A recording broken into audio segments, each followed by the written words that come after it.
టాలీవుడ్లో బహుముఖ ప్రజ్ఞాశాలిగా గుర్తింపు పొందిన మంచు లక్ష్మి నటిగా, హోస్ట్గా, నిర్మాతగా తనకంటూ ఓ ప్రత్యేకమైన ఇమేజ్ సంపాదించుకున్నారు. ప్రముఖ నటుడు మోహన్ బాబు కుమార్తెగా సినీ ఇండస్ట్రీలో అడుగుపెట్టిన ఆమె విభిన్న పాత్రలు ఎంచుకుంటూ నటిగా తనదైన ముద్ర వేశారు.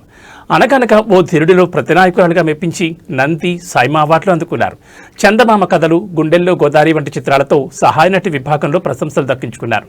మరోవైపు లక్ష్మణ్ ప్రసన్న పిక్చర్స్ బ్యానర్పై నిర్మాతగా కూడా సినిమాలు నిర్మించి అదృష్టాన్ని పరీక్షించుకున్నారు.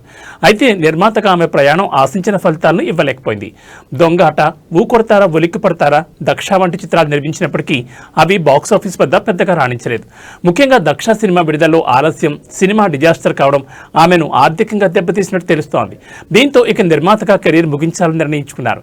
తాజాగా ఒక ప్రమోషనల్ ఈవెంట్లో మంచు లక్ష్మి మాట్లాడుతూ నిర్మాతగా తన అధ్యాయం ముగిసిందని స్పష్టం చేశారు. 5 ఏళ్ల క్రితం తాను నిర్మించిన ఒక సినిమా వల్ల వచ్చిన నష్టాలను ఇప్పటికీ భరించాల్సి వస్తుందని ఆమె తెలిపారు. ఆ సినిమా కారణంగా వచ్చిన అప్పులను ఇప్పటికీ చెల్లిస్తూనే ఉన్నారని చెప్పడం సినీ వర్గాల్లో చర్చనీయాంశమైంది. నిర్మాతగా తన కెరీర్ ముగించి ఇకపై తాను పూర్తిగా నటనపైన దృష్టి సారించనున్నట్లు ఆమె తెలిపారు. ఇక నుంచి మళ్లీ సినిమాలు నిర్మించే ఆలోచన లేదని ఆమె తేల్చి చెప్పారు. ప్రస్తుతం ఎవరైనా తన వద్దకు కథతో వస్తే ముందుగా నిర్మాత ఎవరో అడుగుతానని అన్నారు. సరైన నిర్మాత ఉన్నప్పుడే సినిమా చేసేందుకు ముందుకొస్తానని తెలిపారు.